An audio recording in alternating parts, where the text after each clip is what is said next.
Di tengah maraknya isu provokasi yang terjadi di sejumlah wilayah Indonesia hingga menimbulkan konflik, sejumlah organisasi masyarakat di Provinsi Lampung menyuarakan semangat persatuan dan kesatuan agar masyarakat tidak terpecah belah.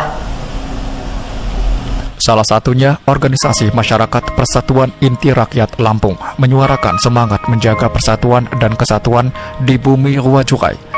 Ketua Umum Ormas Petir Lampung, Fadil Hakim Yohansah, mengajak masyarakat Lampung untuk menjaga semangat persatuan dan kesatuan sesuai dengan semboyan bangsa Indonesia, yakni Bhinneka Tunggal Ika, yang mengandung arti berbeda-beda tetapi tetap satu.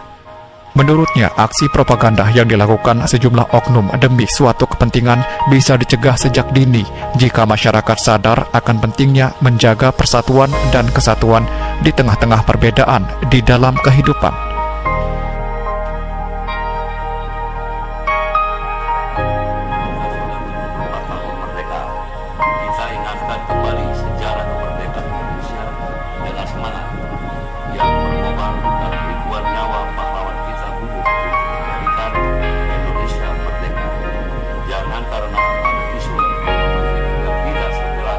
Sudah 74 tahun merdeka, kita ingatkan kembali sejarah kemerdekaan Indonesia dengan semangat yang berkobar dan ribuan nyawa pahlawan kita gugur untuk menjadikan Indonesia merdeka.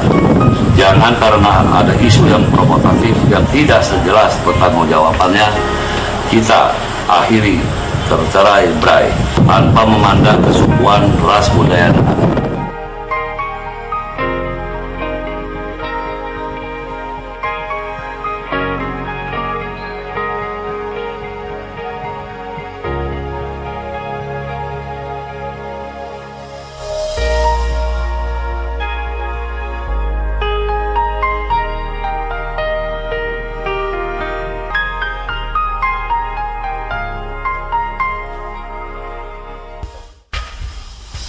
Selain semangat untuk menjaga persatuan dan kesatuan, menumbuhkan rasa kecintaan terhadap bangsa Indonesia, serta mengenang jasa para pahlawan dalam memperjuangkan kemerdekaan, merupakan salah satu cara untuk memperkuat benteng kehidupan agar tidak mudah diadu domba oleh sejumlah oknum yang tidak bertanggung jawab, yang menginginkan masyarakat terpecah belah demi kepentingan suatu kelompok maupun individu.